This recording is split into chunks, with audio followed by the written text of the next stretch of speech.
एक अजीब से घर के अंदर से किसी आदमी के चीखने चिल्लाने की आवाज़ सुनाई दे रही थी। तभी अचानक से घर का दरवाज़ा खुला और ऐसी आवाज़ें आने लगी जैसे कोई भागते हुए उस घर से बाहर आ रहा हो। लेकिन काफ़ी देर तक कोई उस घर से बाहर नहीं आया, बल्कि घर का दरवाज़ा वापस से बंद हो गया। फिर उस घर की सारी लाइट अपने आप फ्लिंकरिंग करने लगी और एकदम से उस घर में अंधेरा छा गया। तभी किसी की जोर से चीखने की आवाज़ सुनाई दी। फिर एकदम से शांति छा गई और आसमान में चमगादड़ उड़ने लगे। ये किस्सा है एक छोटे से गांव का, जहां सालों पहले विजयन नाम का एक जमींदार रहा करता था। बहुत अमीर था वो, इतना कि चाहे तो उस गांव को एक ही समय में खरीद सकता था। उस गांव में उसका एक बंगला था। सुनने में अजीब है, गांव में एक बंगला हो, लेकिन बंगला सच में बहुत ही ज़्यादा आलीशान था, जिसे देखते ही इंसान की आंखें चकाचौंध हो जाए। और उसी बंगले के लालच में उसके सगे भाई ने उसे ही मार दिया, जिसके बाद विजयंत की लाश भी नहीं मिली। उसके बाद उसका भाई उस बंगले में राज करने लगा। लेकिन एक दिन न जाने उसके साथ भी क्या हुआ, जो वो भी गांव से ऐसे गायब हो गया मानो धरती उसे खा गई हो। तब से वो बंगला वीरान पड़ा हुआ था और देखते ही देखते वो बंगला एक भूतिया घर जैसा दिखने लगा। लोग उस घर को देखकर ही डर जाया करते थे। वो बंगला गांव में ना होकर गांव से बाहर, लेकिन गांव के बहुत ही नज़दीक एक बंजर ज़मीन पर बना हुआ था। बहुत कम लोग आया जाया करते थे उस बंजर ज़मीन के पास, लेकिन जो भी उसके पास जाता उन्हें उस बंगले के अंदर से कुछ अजीबोगरीब आवाज़ें सुनाई देती थी। वो बंगला सबके लिए एक रहस्य बना हुआ था। एक बार गांव के आदमी ने उस रहस्य के बारे में जानने की कोशिश की और शाम के समय उस बंगले में चला गया, किसी को बिना बताए। लेकिन फिर वो कभी लौटा ही नहीं। लेकिन उसके बाद गांव वालों ने भी कभी उस बंगले में जाने की हिम्मत नहीं की। लेकिन एक दिन किसी ने उस बंगले के बंद दरवाजे को खोल दिया। एक रात शहर से कुछ दोस्त गांव के पास से होकर गुजर रहे थे। वो 3 लोग थे, जिनमें 2 लड़कियां थी, शिवानी और मीता, और एक लड़का था, कबीर। कबीर और शिवानी एक दूसरे से प्यार करते थे, लेकिन कबीर और मीता का रिश्ता तय हो चुका था, क्योंकि दोनों के पेरेंट्स अच्छे दोस्त थे। इस वजह से शिवानी मीता से नफरत करने लगी थी। हालांकि मीता को इसकी जानकारी नहीं थी। शिवानी और कबीर मीता को लॉन्ग ड्राइव के बहाने कहीं लेकर जा रहे थे, लेकिन अचानक कबीर ने अपनी कार उसी बंगले के सामने आकर रोक दी। मीता ने कार से उस बंगले की ओर देखा और उसे देखते ही उसके रोंगटे खड़े हो गए। उसने पूछा, ये हम कहाँ क्यों आए हैं? कबीर ने शिवानी की ओर देखा, जो पीछे सीट पर बैठी हुई थी। शिवानी ने कहा, बस ऐसे ही घूमने के लिए। मैं काफ़ी समय से इस बंगले को देखना चाहती थी। कई बार यहाँ से गुजरते हुए मैंने इसे देखा है, लेकिन कभी अंदर जाने का मौका नहीं मिला। चलो आज चलकर देखते हैं। कबीर ने घबराते हुए कहा, हाँ हाँ हाँ चलो। किसी कारण से कबीर को काफ़ी पसीना आ रहा था। तीनों कार से उतरकर बंगले की तरफ जाने लगे कि तभी पीछे से एक आवाज़ आई, अरे ओ भाई, कहाँ जा रहे हो? वो आवाज़ सुनकर तीनों रुक गए और ना जाने क्यों कबीर और शिवानी घबराने लगे। पीछे गांव का एक आदमी खड़ा हुआ था। उसने कहा, उस बंगले में जाकर मरना चाहते हो क्या? जाओ यहाँ से। शिवानी ने कहा, क्यों, ये बंगला तुम्हारा है क्या? मैंने सुना है ये काफ़ी सालों से खाली पड़ा है और इसका कोई मालिक भी नहीं है। हम एक बार अंदर तो जा ही सकते हैं। उस आदमी ने कहा, जो भी इसके अंदर गया है वो कभी बाहर नहीं आया। मेरा काम था बताना, आगे तुम जानो। मरना है तो जाओ, मुझे क्या। ये कहकर वो चला गया और मीता उसकी बात सुनकर और डर गई। उसने भी कहा कि उन्हें अंदर नहीं जाना चाहिए, लेकिन शिवानी ने कहा, अरे कुछ नहीं होगा, मज़ा आएगा, चल। ये कहकर शिवानी उसे ज़बरदस्ती हाथ पकड़ के बंगले के पास ले गई। मीता बंगले को देखने लगी, जिसके ऊपर चमगादड़ उड़ रहे थे। तभी कबीर ने शिवानी के कान में धीरे से कहा, अगर प्लान फेल हो गया तो? शिवानी ने कहा, कुछ नहीं होगा, मैं बस इसे अंदर लेकर जाऊंगी और बंद कर दूंगी। उसके बाद किसी को इसके बारे में पता नहीं चलेगा। इस बंगले को भूतिया कहा जाता है। मैंने सुना है कि इसके अंदर जाने वाले की लाश भी नहीं मिलती। फिर तुम और मैं एक हो जाएंगे। कबीर घबराया हुआ था, लेकिन उसने भी हामी भर दी। तभी मीता को कुछ अजीब सी आवाज़ सुनाई दी।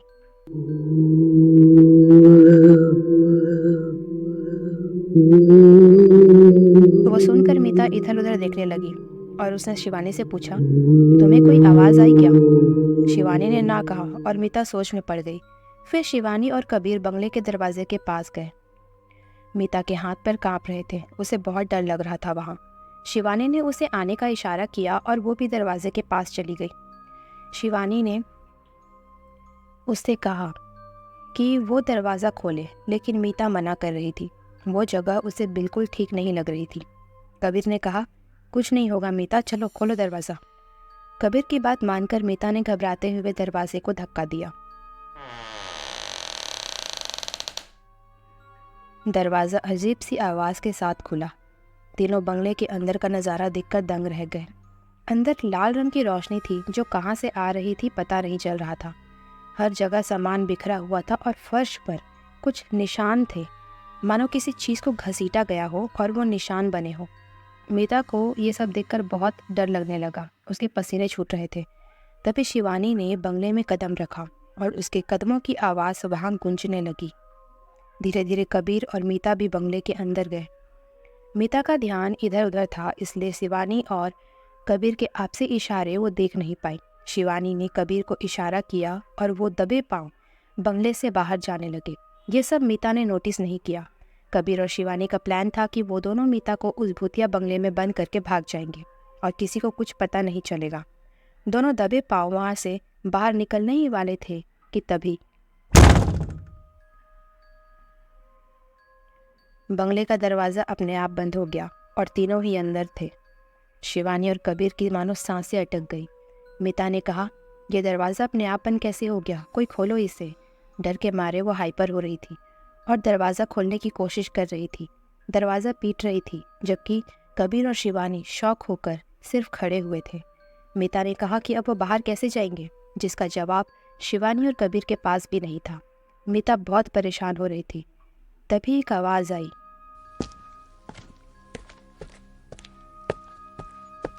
वो आवाज़ सुनकर तीनों ही सुन पड़ गए। ऐसा लगा जैसे कि उस शांत बंगले में कोई चल रहा हो।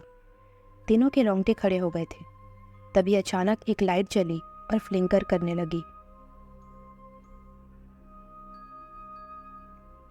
उसी समय हॉल में रखी कुछ चीज़ें हिलने लगी। मीता और शिवानी ज़ोर ज़ोर से चिल्लाने लगी और कबीर भी डर के मारे कांपने लगा। वो तीनों दरवाज़ा खोलने की कोशिश करने लगे, लेकिन दरवाज़ा नहीं खुला और ना ही वहाँ से बाहर निकलने का कोई और रास्ता नज़र आ रहा था। इतने में ही मीता को सीढ़ियों पर कोई खड़ा हुआ नज़र आया, जिसे देख उसके पैरों तले ज़मीन खिसक गई। वो कोई इंसान नहीं था, बल्कि एक परछाई जैसा कुछ था जिसके आर पार देखा जा सकता था। मीता ने शिवानी और कबीर को उसकी ओर देखने के लिए कहा और जैसे ही दोनों ने उसकी ओर देखा, वैसे ही वो परछाई सीढ़ियों से ऊपर की ओर जाने लगी। शिवानी चिल्लाने लगी, भूत बचाओ, कोई है, हमें बाहर निकालो। उसकी आवाज़ बंगले के बाहर जा रही थी, लेकिन मदद करने वाला कोई नहीं था। देखते ही देखते वो परछाई गायब हो गई और फिर से बंगले में सन्नाटा छा गया। मीता को कुछ याद आया और उसने कहा, मैंने देखा था, ऊपर वाले कमरे की खिड़की खुली थी, हम वहाँ से बाहर जा सकते हैं। लेकिन उन तीनों को ऊपर जाने में डर लग रहा था, क्योंकि वो परछाई ऊपर की ओर ही गई थी, लेकिन बाहर निकलने का कोई और रास्ता नहीं था। इसलिए तीनों ही ऊपर वाले कमरे की तरफ जाने लगे, लेकिन ऊपर जाते समय उनके हाथ पैर कांप रहे थे। तीनों एक के पीछे एक होकर चल रहे थे। सबसे आगे कबीर था और उसके पीछे दोनों लड़कियां।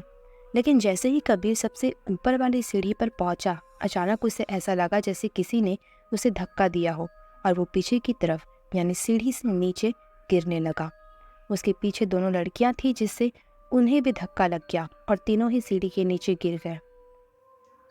उनके सर पर काफ़ी चोट लग गई। शिवानी को ज़्यादा चोट लगी, जिसके चक्कर में वो बेहोश हो गई और मीता को चक्कर आने लगे। कबीर अपना सिर पकड़कर बैठा हुआ था। उसने मीता से कहा, सॉरी मीता, ये सब हमारी गलती है। मैं और शिवानी एक दूसरे से प्यार करते हैं, इसलिए तुम्हें रास्ते से हटाने के लिए हमने ये प्लान किया।